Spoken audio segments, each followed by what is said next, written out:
मेरा साइकिल का काम था, गाड़ियों को पंचर का काम था। मैं शाम को अंडे लगाता हूँ।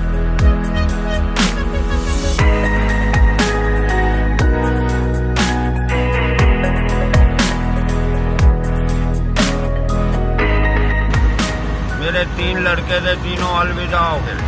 एक लड़का सन 87 में गया, सन 92 में मेरी घरवाली गई, सन 98 में दूसरा लड़का गया। आज मेरे पास कोई गुलाब नहीं।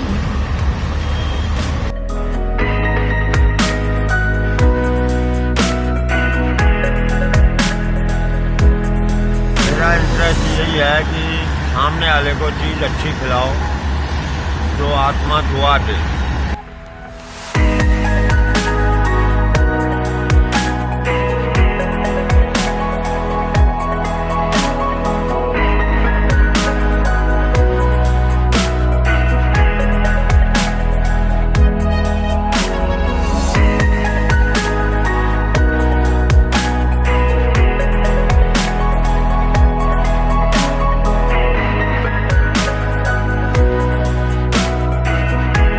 रात को 11:30 बजे मैं न्यूट्रल कर देता हूँ। एनीथिंग, कोई कस्टमर को कोई अटेंड नहीं करता।